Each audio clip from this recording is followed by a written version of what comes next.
Harganya udah 1,6 jutaan, tapi nggak kayak merek lain. Ini layarnya masih pansol, nggak di-downgrade. Halo Sobat Tekno, gimana kabar lo hari ini? Semoga selalu sehat dan banyak rezeki. Ini adalah Infinix Smart 20. Waktu launching bulan Maret kemarin, untuk varian terendahnya ini dijual dengan harga mulai dari 1,3 jutaan. Dan yang gue punya ini yang RAM-nya, storage-nya 128 GB. Ini harganya 1,6 atau 1,7 gitu. Lo bisa cek aja ya, link deskripsi video atau produk yang gue tag buat cek harga terupdate dari HP ini. Dan kalau gue bilang sih, ini HP bener-bener keren ya desainnya. Bener-bener keren banget sih. Lo bisa lihat aja sendiri nih. Yang gue punya ini yang warna biru ya. Desainnya keren banget, udah kayak neon glow gitu. Ada 3 pilihan warna lainnya ya, yang nggak kalah keren juga. Ada warna hitam, terus ada warna abu-abu, dan juga warna orange. Keren-keren kan pilihannya. Emang sih kalau dilihat-lihat ini tuh cakep ya HP-nya. Apalagi kalau dipegangin itu berasa banget ramping, tipis, minimalis. Dan sayangnya ya, untuk cover belakangnya itu kalau diketok-ketok ini tuh berasa tipis gitu. Dan sayangnya Infinix tuh ngasih rongga ya antara bodi sama baterai. Jadinya tuh seakan-akan berasa ada kopongnya gitu. Tapi emang cover belakangnya ini tuh cakep ya dan berasa lembut banget.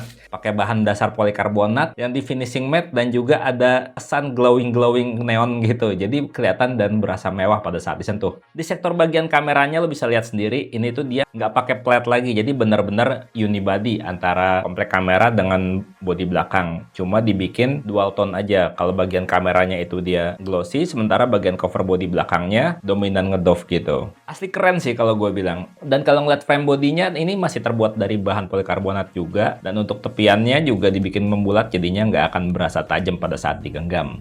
Sementara di sisi bawah masih disediain jack audio 3,5 mm, tapi sayangnya nggak ada speaker. Secara desain gue akuin Infinix Smart 20 ini tuh cakep banget, dan untuk tampak depannya juga dia tuh masih kelihatan modern ya, nggak kayak merek lain yang di downgrade udah pakai layar poni-ponian. Kalau sekarang ini tuh dia masih pakai layar punch hole display kayak gini, masih modern walaupun ya masih berjenggot ya. Sisi bawahnya masih tebal banget.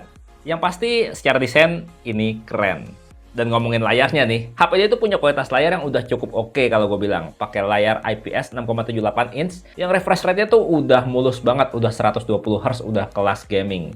Ya, tapi untuk resolusi layarnya masih di HD plus aja, sesuai harga. Di dalam ruangan dilihatnya enak, di luar ruangan juga masih tetap kelihatan masih cukup nyaman buat baca pesan. Soal sentuhan, layarnya ini tuh udah responsif banget touch responnya. Ya walaupun sebenarnya layarnya cuma bisa mengenali 5 sentuhan secara bersamaan aja.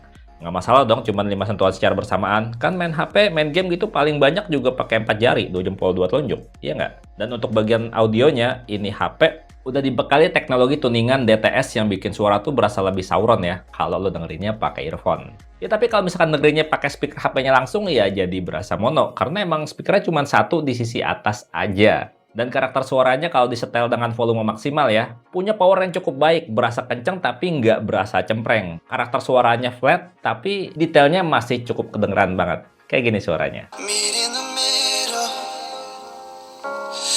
There's always room for love you, I'll be here, I will never disappear, said forever, I swear.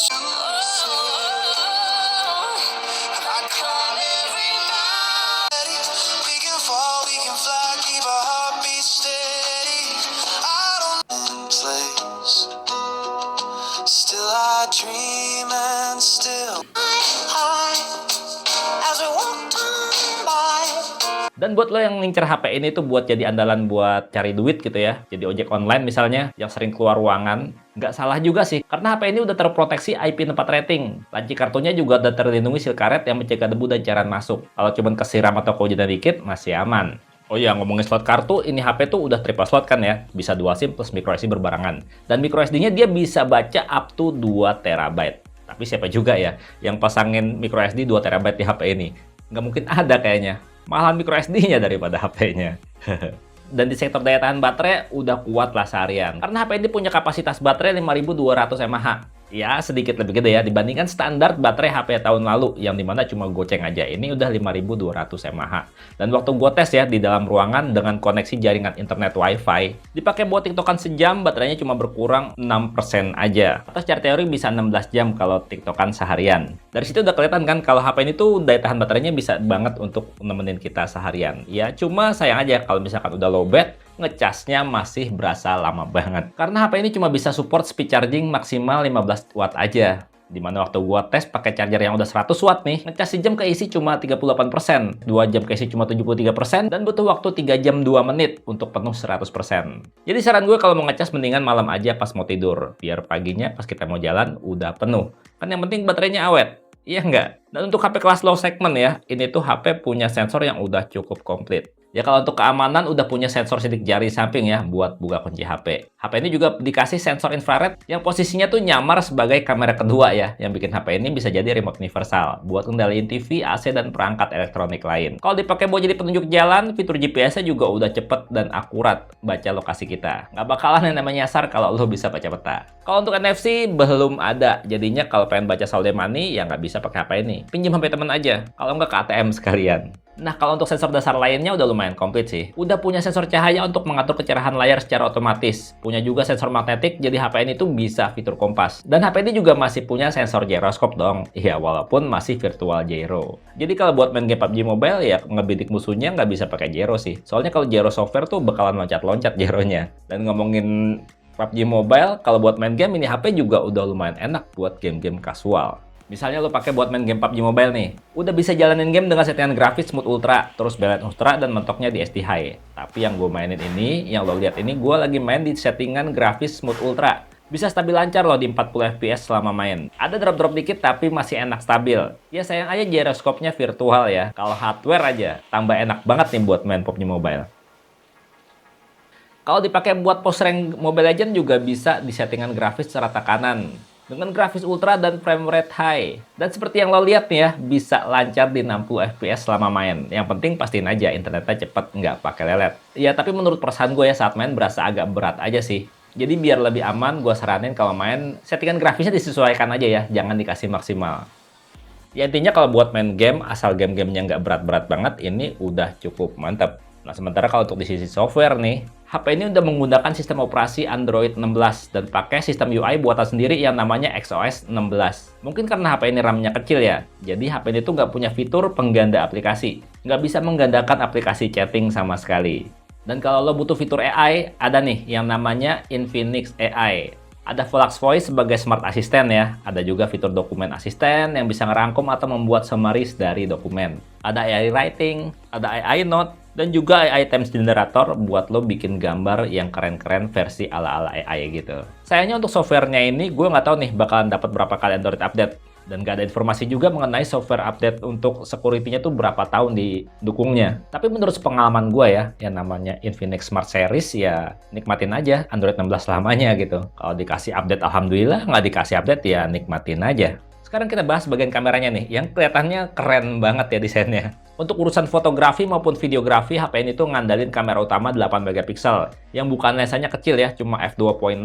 Sementara untuk kamera satunya lagi itu bukan kamera, tapi sensor infrared untuk remote control, yang gue bilang nyamar sebagai kamera tadi. Nah, kalau untuk urusan selfie, disediakan kamera 8 megapiksel yang juga aperture-nya sama besarnya kayak kamera belakang tadi ya, f2.0 juga. Untuk hasil foto-foto kamera utamanya udah termasuk oke banget ya untuk level harga setara. Detail warnanya cakep, cukup natural, dan dynamic range-nya juga bagus. Ya walaupun kadang warna merahnya tuh agak meleset gitu ya. Tapi ini gue suka banget sih. Untuk kelas harga segini udah termasuk bagus. Dan kalau dipakai buat foto-foto malam hari, mode malamnya cukup berjalan dengan baik, bisa nampilin foto dengan detail lampu yang udah cukup oke.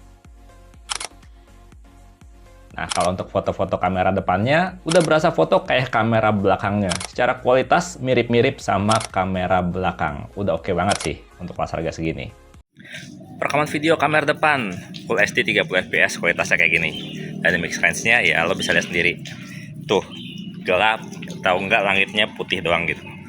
Ya emang bukan HP mahal ya, jadinya wajar aja kalau dynamic range-nya kurang bagus. Dan untuk stabilisasi juga belum ada ya. Kita cobain buat kamera utamanya kayak gimana. Kayak gini nih, perekaman video pakai kamera utama Full HD 30 fps, dipakai buat jalan aja kayak gini kualitasnya. Kalau menurut lo gimana? Untuk perekaman videonya suaranya bagus apa enggak? Dan kalau kita pindah fokus ya, dia pindah fokusnya udah bagus, nggak perlu ditap lagi. Dan dia juga pindah fokusnya nggak loncat-loncat ya, udah cukup stabil. Dan lo bisa lihat dia tangkap detailnya juga udah cukup baik. Ya oke sih kalau dipakai buat rekam-rekam video. Sebenarnya sih untuk smartphone low segment ya, di kelas harganya Infinix Smart 20 ini tuh menarik banget. Desainnya kece banget dan juga ramping. Udah gitu layarnya juga masih layar kekinian, masih punch hole display. Dan performanya juga dikasih chipset yang mungkin sekelas tapi sedikit lebih lembut dibandingkan HP-HP kelas lain di harga setara.